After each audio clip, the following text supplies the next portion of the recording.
Bueno, el día de hoy es jueves y tras una ausencia debido a padecimientos de salud, ya se recuperó, ya está al 120%, el licenciado Jesús Díaz Dircio, que nos acompaña ya hoy en su sección de análisis jurídico.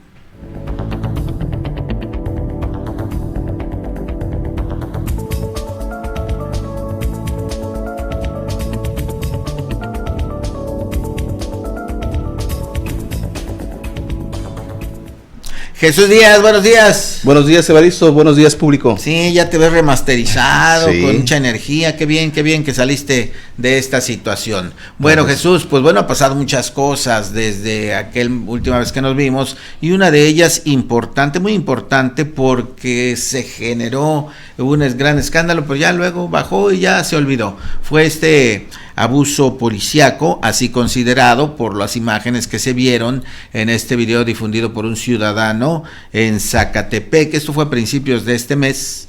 Y bueno, empezaron a surgir dudas, interrogantes, Jesús, acerca de la legalidad de los operativos de alcoholimetría. Por un lado, por otro lado, la documentación que hizo este ciudadano, porque hay percepción de que los ciudadanos no deben grabar y que cometen un delito. Y bueno, y ya en particular lo que se puede ver en este video, qué delitos se podrían haber cometido. Así es que si te parece, de manera general, primero hablemos de los operativos de alcoholimetría, que yo creo que son buenos, son necesarios. Sí, es correcto. Y decir en dónde se fundan primero. Sí, mira, de acuerdo a la Ley General de Movilidad y de Seguridad Pública, publicada en mayo del 2022 en el Diario Oficial de la Federación, que es aplicable en todo el territorio nacional sobre el alcoholímetro, la ley obliga a los estados, municipios que hagan pruebas permanentes. Los límites permitidos son de 25 miligramos sobre el litro de aire respirado y en sangre de 0.5 gramos. Hay dos excepciones para esos límites. Los motociclistas deben tener menos de 0.1 miligramos en litro de aire respirado. Y los vehículos de transporte de pasajeros de carga, esos no tienen no deben tener ninguna concentración. Ahora, de acuerdo a esa misma norma, a toda persona que maneje bajo influjo del alcohol se retirará la licencia para conducir por un periodo no menor de un año, o en el caso de los de transporte público, 6 meses. Entonces, sí hay una regulación que permite a los municipios realizar ese tipo de retenes, porque tratándose de la soberanía de los estados y de la estructura territorial, pues cada municipio tiene sus propias reglas, normas que les permiten ejecutar las que mandatan las superiores. En este caso, de acuerdo a las disposiciones legales, el estado debe realizar los controles de aliento alcohólico, son responsabilidad de las secretarías de Dirección de Seguridad Pública, Vialidad y Tránsito.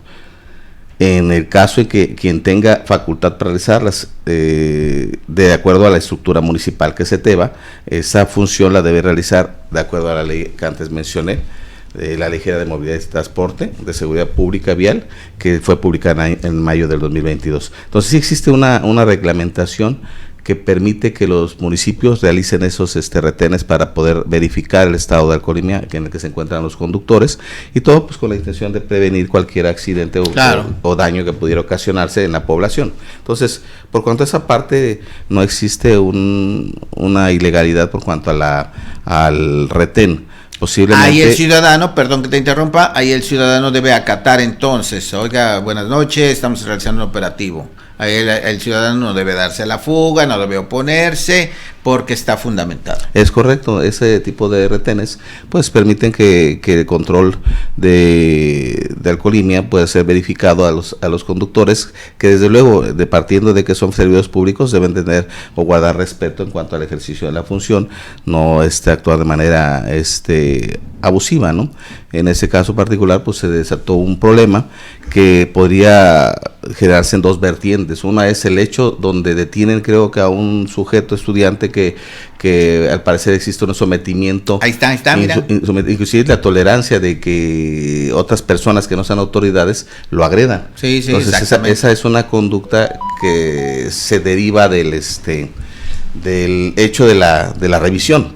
Pero por lo que se nota en la grabación, hay otra persona que pudiera ser un testigo que está realizando una grabación. Es correcto. Y dicha grabación pues es la que de alguna forma le genera al elemento de la policía realizar o desplegar la conducta de intimidación o inclusive la conducta de amenaza. Exacto, que ese es otro momento. Primero, el que estamos viendo, ¿no?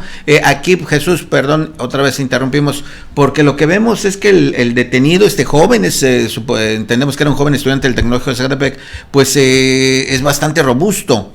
Y no puede un policía someterlo. Bueno, dos tampoco. Tiene que llegar un tercero. Aquí está, mira. Uh-huh. Y bueno, hasta con trabajos lo pueden controlar. Aquí también te consideras que debería haber esta capacidad, de alguna manera, de poder enfrentar esto, poner policías fuertes, no lo sé. ¿Qué se podría hacer aquí? Porque los policías dicen, y a veces con razón, que pues se resisten y también los golpean, ¿no? Sí, desde luego los policías tienen técnicas de sometimiento que deben de ser reglamentadas para poder someter a esta persona. Desde luego, cuando les faltan las capacitaciones o incluso pues se suben superados en fuerza, pues tienen ellos lineamientos que deben seguir para poder hacer esos sometimientos. Desde luego, se entiende que por último es la utilización de las armas, ¿no?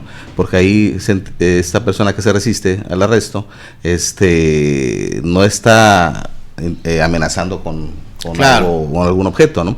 Entonces, pues sí se vieron superados en esa parte y posiblemente el abuso de la fuerza pues se deba derivado de la conducta de la misma. Eso es debatible, si él dice hubo exceso de fuerza, y si ven estos videos, el que va a juzgar puede decir, bueno, es que tú estabas en esa condición tan incontrolable. Sí, eso, desde luego la resistencia de particulares a permitir que se realice la función de la autoridad, pues sí podría ser también una causa de responsabilidad, ¿no? Entonces ahí tendría que deslindarse la responsabilidad por cuanto a la conducta que tuvo la policía o el tránsito municipal y el propio ausente que se le marcó el alto y tomó una reacción agresiva. Negativa. Pero sí, ahí es una conducta que debe ser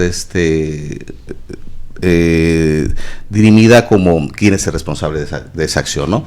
Sobre todo porque pues hasta ese momento no sabríamos si hubo resultados positivos en el alcoholímetro, o seguramente ahí tienen que tener esos tipos de actos, ¿no? Claro. Después de eso se despliega otra conducta que claro, me gustaría antes de revisar en particular, continuar con el tema del alcoholímetro. Ya vimos que el operativo es legal, es válido, está basado en la prevención y en evitar accidentes y más todavía evitar muertes. Uh-huh. Pero ¿qué autoridades, Jesús, deben estar? Evidentemente las autoridades de tránsito, evidentemente esto lo damos por sentado, que deben tener los aparatos probados con los reactivos suficientes. Ya desde ahí empieza la sospecha ciudadana, porque no sabes qué tipo de aparato, si es el mismo, si cambiaron la boquilla. Debe de haber un protocolo, y hasta donde sabemos también debe haber un representante de los derechos humanos precisamente para evitar este abuso. Sí, en las normas se establece pues que para la generación de un retén,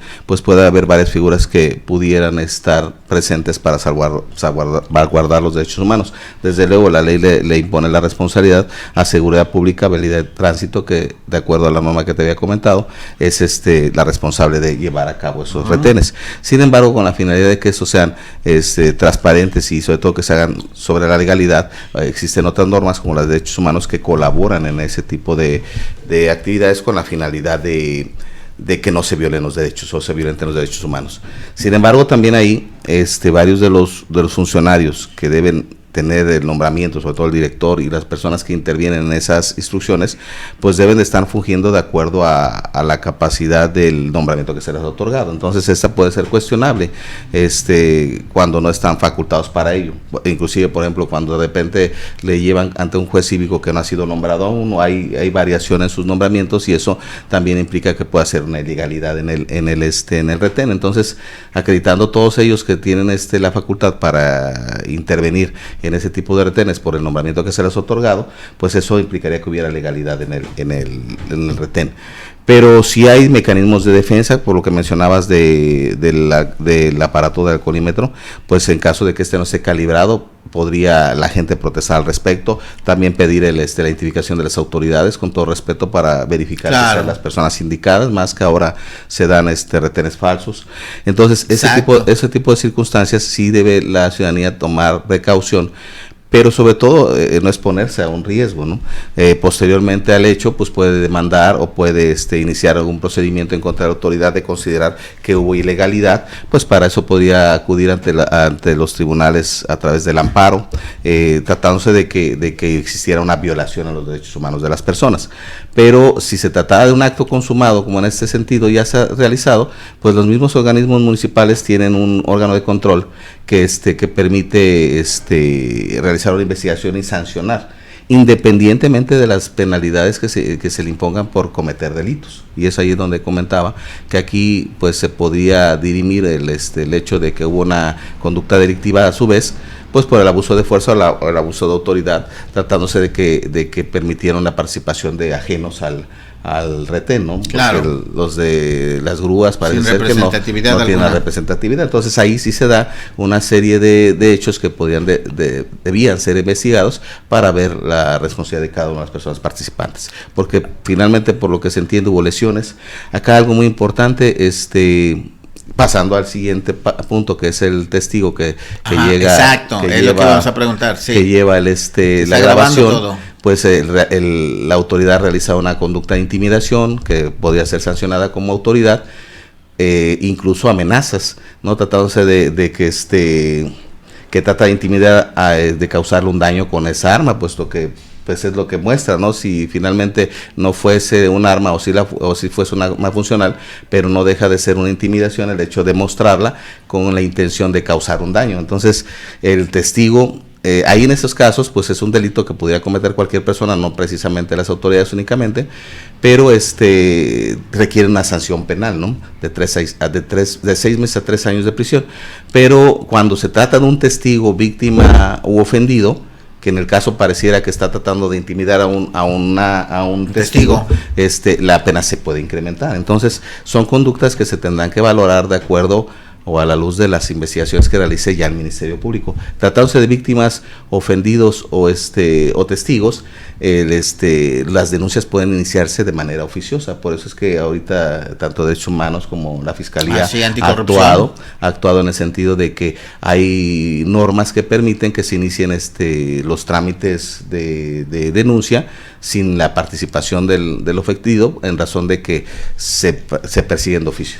Y debe quedar claro, Jesús, que los ciudadanos sí pueden grabar a los policías. Sí, no existe disposición expresa que prohíba tomar video de funcionarios en situaciones que estén ocurriendo en un espacio público, aunque tampoco existe ninguna que nos ampare de ese derecho, pero prácticamente no existir una ley que te lo prohíba, pues tú puedes realizarlo. Ahora, lo que no está prohibido está permitido, dicen, ¿no? Ese es el principio, lo que no está prohibido está permitido, y las autoridades son personas que también tienen derecho al honor, a la imagen, a la intimidad, pero tratándose de que son servidores públicos, tienen la obligación de realizar su función de manera transparente. Entonces ellos no tendrían por qué preocuparse de que alguien los está grabando si su conducta es completamente transparente, legal, claro, y sobre todo apegados a derecho. ¿Y ellos también te pueden grabar a ti? Sí, podrían, o sea, no hay una disposición que te lo prohíba, salvo el uso que se le vaya a dar, ¿no? Pues obviamente de ahí se derivan otras conductas, como es que el video que tú puedas adquirir de manera ilícita o de manera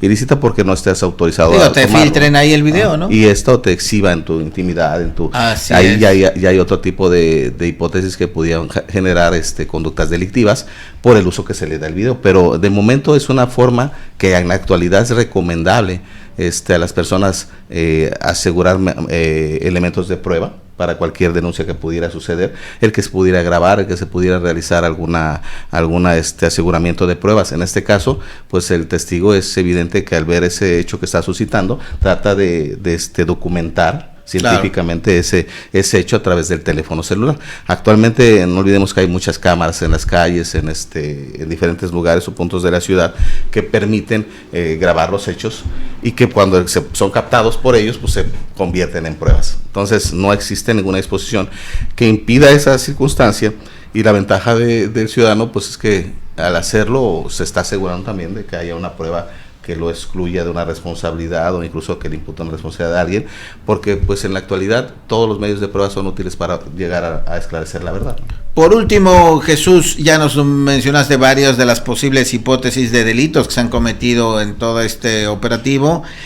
Por último, también mencionas que el Ministerio Público se encargaría de las investigaciones, pero ¿tendría que haber denuncia o, como dices, tendría que ser atraído por, ¿cómo le llaman? De manera oficiosa. Ajá, de manera oficiosa. Pero la pregunta es, ¿sí puede llegar hasta allá o los órganos de control interno que tienen la unidad de, ¿cómo le llaman?, de asuntos internos, es la que se encarga? O sí podría este caso, o ya estaría en el Ministerio Público. La Fiscalía Anticorrupción ha dicho que ha solicitado información, pero si el que grabó, por ejemplo, no se presenta, igual se puede hacer este procedimiento. Sí, por eso es de manera oficiosa. Tratándose de los órganos de control interno, es para una sanción administrativa por cuanto a la conducta que pudiera desplegar su funcionario, pero la sanción pues se limita a la separación del cargo, a la sustitución o incluso a ponerlo a disposición, puesto que el ejercicio de la persecución de delitos pues es exclusiva del Ministerio Público. Entonces el órgano de control interno va a sancionar administrativamente al funcionario y tiene la capacidad para realizar una investigación, inclusive aportar esos elementos de prueba que hayan sido recabados al Ministerio Público para que continúe con la investigación general de la tipificación del delito que se derive, ¿no? Pero como lo comentaba, tratándose incluso del delito de amenaza, simplemente el que trate de intimidar a otro con causar un daño, pues cuando se trata de víctima, ofendido o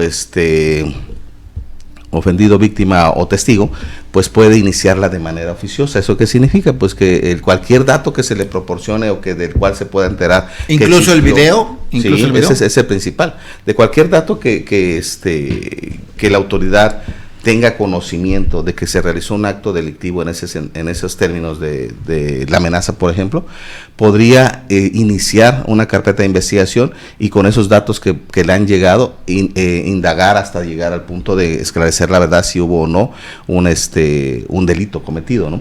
Y como es tratándose de oficio, aún la víctima no presentándose a querellarse, eso va a llevar el motivo de que se le requiera para que explique la circunstancia, pero la sanción se va a dar, aunque no se querelle directamente la víctima, sino porque al tratarse de ser de oficio, la autoridad tiene la facultad de poder ejercer acción penal aún sin víctima. Perfecto, muy bien explicado. Muchas gracias, Jesús, por esta asesoría, esta información. Ya nos queda más claro lo que pasó ahí y entonces esperaríamos en algún momento alguna resolución. Muchas gracias, Jesús. Gracias, Evaristo. Gracias, público. Excelente día. Gracias.